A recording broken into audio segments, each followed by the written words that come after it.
And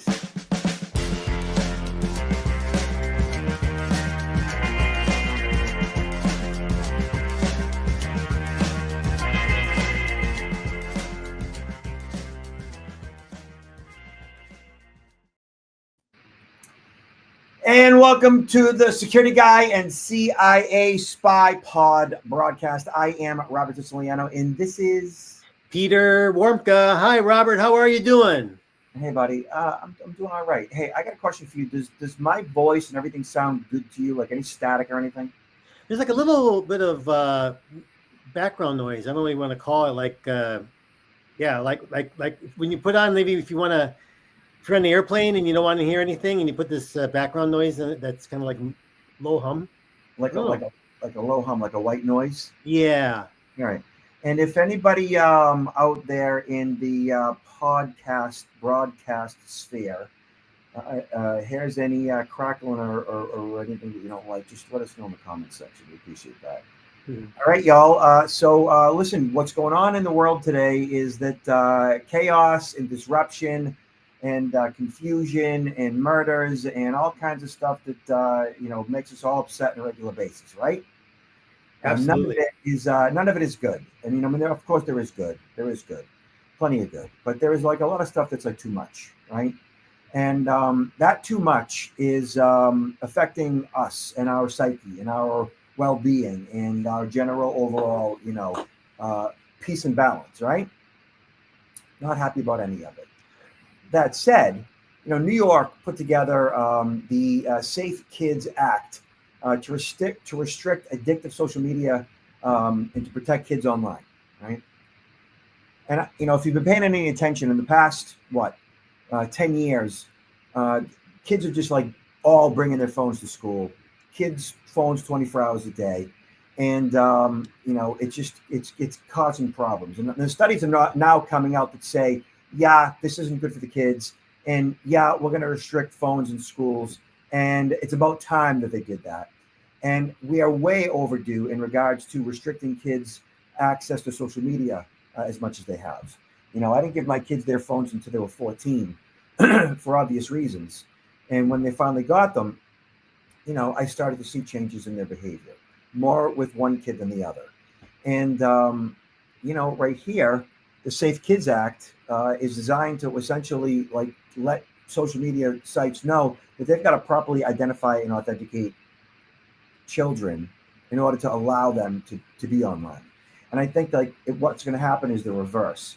I think us adults at some level might need to be identified and authenticated if the social media companies use some type of a biometrics technology that would essentially look at them and recognize that they are underage, let's say, some type of a marker that says that. And then from there, they would require identification for children if they said, okay, you look too young to us, is what I'm thinking. Peter, what are your thoughts on all this? I agree, but I think a big problem it's not so much the concern. Well, the concern is there for the younger adult, for the youngsters, but the problem are the adults. Really, when it comes to a lot of this too, when it takes the parents also to participate in this type of program for it to be successful, and if the parents just say, well, I don't agree with this, I'll just let my kid, have the free use of the cell phone. It's only going to have half the effectiveness that it maybe really should, just because the parents are going to allow their kids to have unrestricted access. Yeah, be able to bypass some of these controls. Yeah, not good. The article talks about how children and teenagers are struggling. This is a press release with high rates of anxiety and depression because of addictive features on social media platforms. That's the reality of it. And when you see, suicide rates skyrocketing, and parents throw their hands up in the air saying that my kid knows more technology than I do, there's a serious disconnect going on here. And I see it with parents struggling with their kids all the time. And I get a message from a friend who says, "Hey, what software should I install on my 10-year-old's iPad to monitor what they do and restrict their access?" And my response to that parent is, what is your 10-year-old doing with an iPad? You Yeah, know, who gave it to him? why does your 10-year-old have an iPad? I mean, and I asked them back, I go, did you have an iPad when you were a kid? Well, the technology's so great and they love it. And it's like, well, yeah, but it's messing with them in ways in which that we're not really grasping. It's just too much. It's a babysitter to a lot of parents, and That's what it is.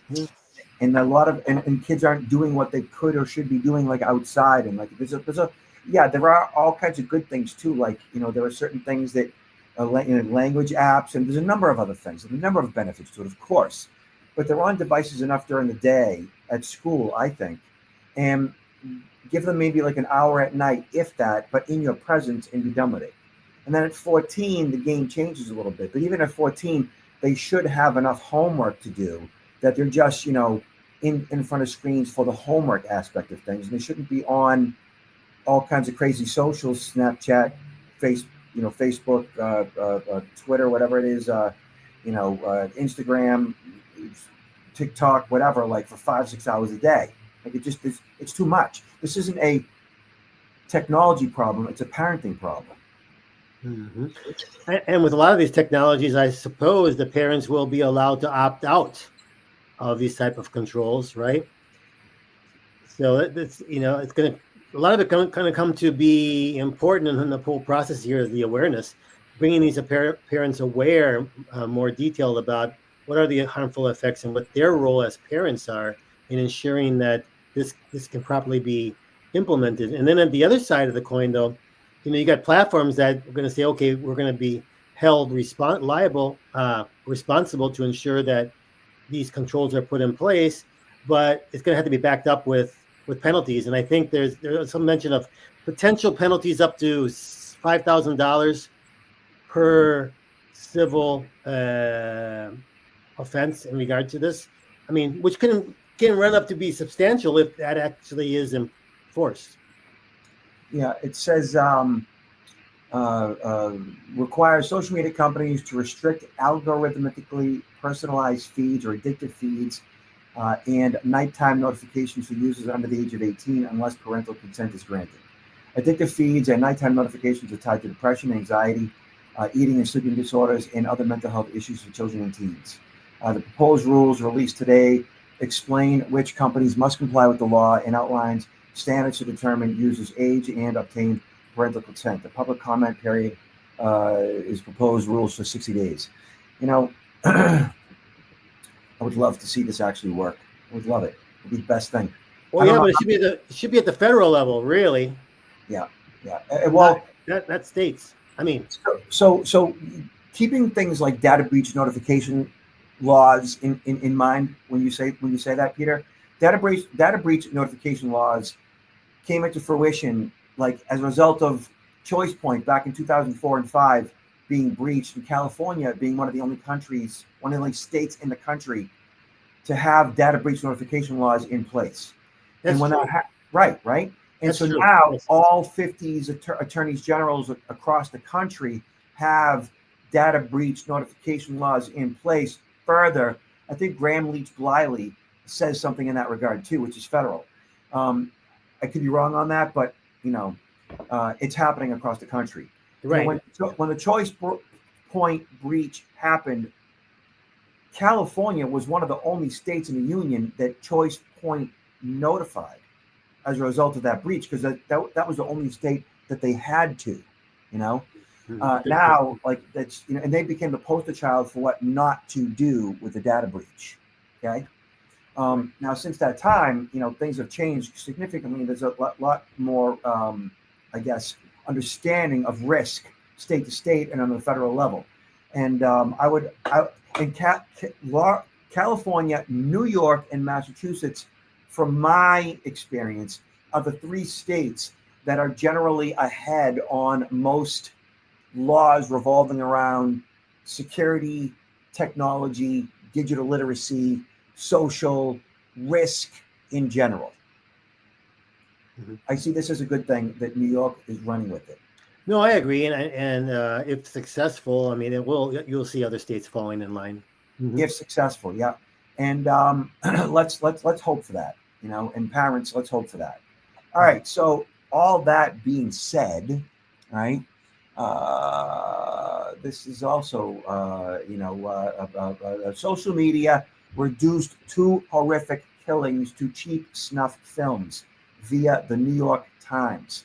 First, it was the nightmarish stabbing of Irina Zarutska, a 23-year-old Ukrainian refugee on the train in, I believe it was North Carolina. Yes. And then Charlie Kirk's assassination shooting with his, neck exploding and blood just gushing out. I mean, it was awful.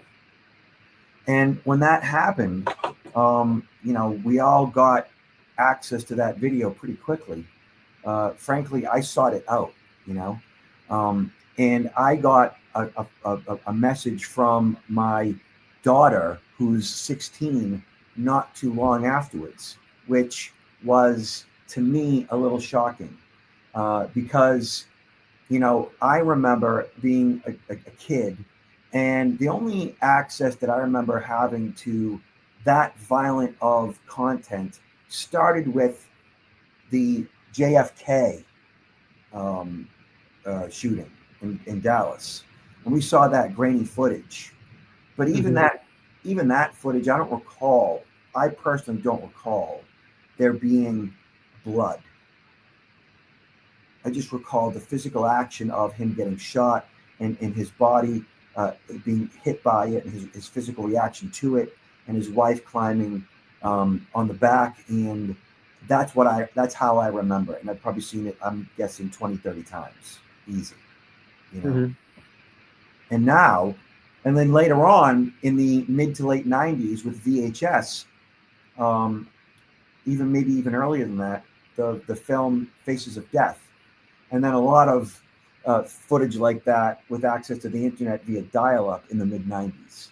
But as a child under the age of 18, never really saw anything like that. My daughter calling me with that, hey, I saw this, and her reaction to it, for me, was a bit overwhelming.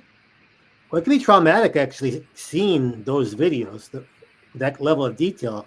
That can stay with you forever, really. And think of a kid that sees something like that, especially. Yeah. The columnist in the Times says, the nescient stages of social. She was an optimist about unfiltered imagery. She said, as others did, that unfiltered images from the news events might make people more empathetic towards victims of natural disasters, repression, or systemic violence. She also hoped that raw reality from conflict zones would challenge the sanitized cinematic version of war that too many people held, or might force them to care about conflicts they were otherwise happy to ignore. But that's not what happened. Today, there are far more cameras than ever. We're drowning in videos documenting the last breaths of victims after victim. But instead of making us almost sensitive to the horrors of our fellow humans' experiences, instead, functioning as tools of understanding, graphic images turn into something closer to viral snuff films, and they are endlessly replayed, reducing tragedy to voyeuristic content, and they dehumanize, and not just the victim, but all of us. It's sort of, there's a two-pronged thing here. First of all, why do major news networks, they will edit out portions of the video that they think are too graphic, or they will provide you an advisory in advance saying, no, we're going to be showing this. You may want to, not want, you have the option knowing that something really graphic might be shown, and they're warning you, and so they're trying to protect you from seeing something that might, you might not want to see. You know that in advance.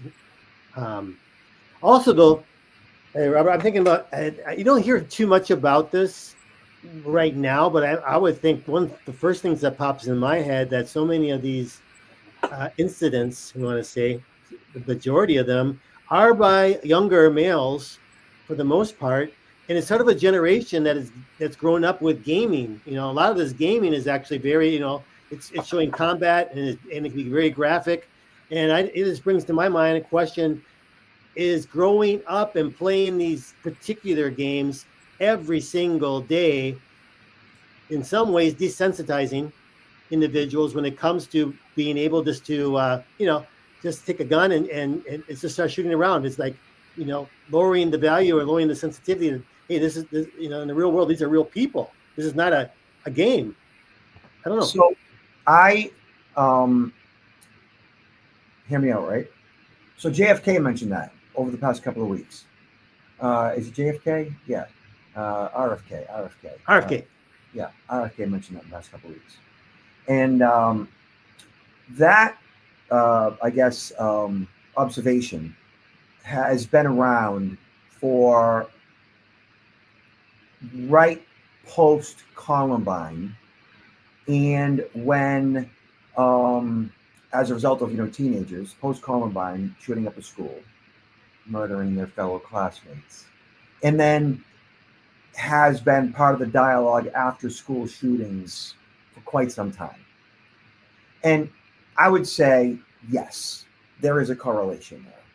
I don't know that there's a correlation there that it is like in any way, shape, or form epidemic proportions, because the amount of kids or adults, for that matter, that are consuming video games and the amount of shootings that are happening, I don't know that like statistically, like if there's, let's just say there's 20 million people playing video games on a regular basis and there's 1-2 school shootings per year, I think that that's statistically, like that's a lot of people watching video games and not a lot of shootings. Not that any of them are okay. My point is that without a doubt, there's people out there that are affected by it and desensitized to it and act on it. We as human beings, as you know, become what we think about. We become what we think about. So if you're being bombarded by advertising and imagery that, is designed to make you buy something, you are likely to make that purchase as a result of that, right? If you are consuming and doom scrolling all types of information on a regular basis that's making you upset, or that's making you, think left wing, or that's making you think right wing, you are apt to be upset or think more left wing and think more right wing, and so on. And without a doubt, consuming violent imagery on a regular basis is going to have an effect on you. Is it going to make you act out? I would bet yes. Certain people that maybe their minds are, I guess, more influenced and or unhealthy. Yeah, of course. Mm-hmm. But you saying it's not on a massive scale, that if it was a causational, maybe it's just like an added potential influencer, but it's not necessarily the cause. Because otherwise there'd be a lot more people that would be perhaps doing such thing if these were a major contributor to their. I would think causational is the key word there. Is it causational? Yeah. I don't know that it is at because of how many people play games, but there's definitely those out there that look at copycat crimes are, there's some causation going on there. Copycat crimes. We become what we think about. Somebody does it, it makes it okay for me to do it too, because I've been thinking about it to begin with. Therefore, now it just happened. Oh, right. Perfect. Ruth, let's do it. That's right. That's 3 in the past couple of weeks right now. 3 shootings from roofs in the past couple of weeks. Is it 2 or 3? 2. Yeah. Oh, we had the shooting just happened yesterday, right? Yeah, that's 2 in the past week. Writing on the bullets, the whole thing, right? Mm-hmm. Mm-hmm. So, it's no doubt that this problem is getting more serious. If we look at what's happened over the last year, right? It's definitely we're on the upward trend here, and with unfortunately, I don't see much hope in sight that this is going to get significantly better. You know what I'd like to see? I would like to see the current administration lower the temperature a little bit. Yeah. Call for calm. Call for a little lowering of the anger that's going on. But I don't see that happening, because I don't really think that the administration cares that much in that regard. I don't know. Yeah, we haven't seen. This has been going on for some time, with having a lot of the heat being turned up more than actually being turned down. Unfortunately, Yeah. it's kind of a continual. So I think like if anybody's paying any attention, like if you want the temperature to go down, then like maybe like in your own life, like just talk to the people you know, and in that regard to kind of bring it down a little bit. Yeah. And speaking of high temperatures, how many masked men does it take to rob a jewelry store? 15 apparently. And this happened in California, and this is the second. Come on. Oh.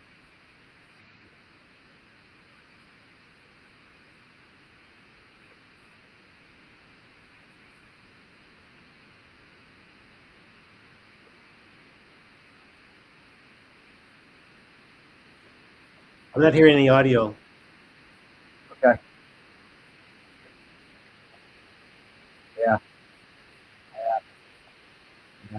But it's clear though. It's clear what's happening.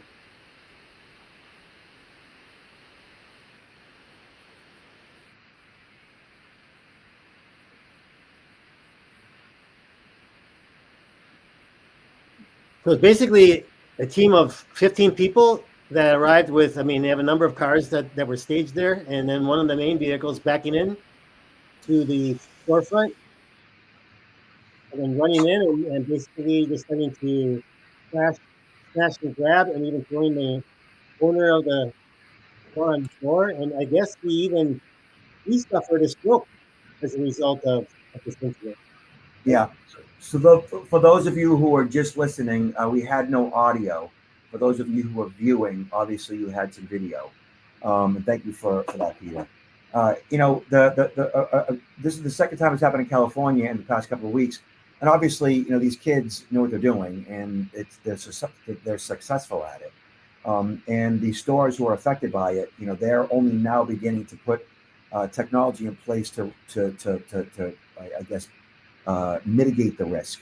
The second one that I saw this week, the storefront was such that that they didn't break in with their vehicles; they actually ran in through. And when they came in and the door closed behind them, it locked. And yeah, it locked and it wouldn't let them out. And when they were smashing and grabbing through the jewelry cases, they had glass that didn't just shatter. It had like a form of film on the inside of it. And so as they were puncturing the glass, it wasn't just shattering so they could reach their hand in and grab all kinds of stuff. It made it hard for them to get their hand in and get their hand out. And when it came time for them to leave without getting as much jewelry as they would have otherwise, the door was locked. And you actually saw bullets shattering the glass. They were shooting through the glass. Oh, the door or the windows. Yeah. So like, I mean, none of it is any good, obviously, but there's technology in place that assists in reducing risk to a higher degree. And I think, and this particular, I guess, strip mall, they had a technology running that had a drone, that when the alarms went off, the drone kicked in, and the drone was filming the break-in. It filmed all the cars, it filmed the break-in, and it filmed where the cars went. So that drone, I think you're going to see in a lot more places going forward. I think Amazon actually sells that technology too. So that's actually a good thing. And I think that the more retail environments adopt that form of technology, the less likely this particular crime is going to be. But also, the another question is what are the penalties? I mean, these individuals, is it worth getting caught anyway? I mean, how are they going to be prosecuted? Is there jail time? How long is that? How many months of jail time? Yeah. If you don't have if you don't have the penalties in place that are significant. I don't know where California is at in that regard. I do think that they have changed things a little bit. I do think that there needs to be much stiffer penalties, because these are violent crimes. And it's not about what they steal. It's more so. It's not about the dollar amount. It should be about the violent aspect of it. Right. And when you have organized mobs with the penchant for violence going in with bats and crowbars, and they're assaulting people and they're breaking glass. I mean, I just think the breaking the glass by itself is considered a violent act. The smashing of the glass with the vehicle is considered, of course, a violent act. And that by itself, it should not be about the dollar amount. It should be about the violent act, and whether they put their hands on somebody or not. I think preface that with the violent act of breaking in to begin with, and how they go about it should be the highest penalties of the law. Mm-hmm. And then there's also, I mean, one thing is stealing everything, and they still got to find somebody to basically, you want to call like resell it, someone that's going to buy the stuff off of them, and have their network of how they sell these high, very expensive items that probably are not that hard to trace back to the fact that this item that you find for sale, it was actually a piece that was stolen from this jewelry store. I don't know. Yeah. So Peter, where can people find you? Where they can find me on the website, counterintelligence-institute.com, but more easily on LinkedIn. Peter Warmka on LinkedIn has everything that I'm doing, upcoming conferences that I'm speaking at, events that I've been to, videos that I upload. Probably the easiest place to find me. Okay. Yourself, Robert. Yeah, I am at protectnowllc.com, and my September has been nuts. I was on the road for 5 days this week. October's coming up, which is going to be pretty busy, but I still have holes in my calendar for the rest of the fall, and there are some availabilities come this winter. So, y'all check in. Peter, famous last words. Hey, take care of each other, yourself and each other, because so many things are out there that are happening, and so many people really need help, right? And without other people to lend a hand, to be all by yourself and not have any sort of compassion from fellow humans can be quite lonely, quite desperate. Yes, compassion is good. Empathy, sympathy is good. Talk to you later, brother. Peace out. Take care.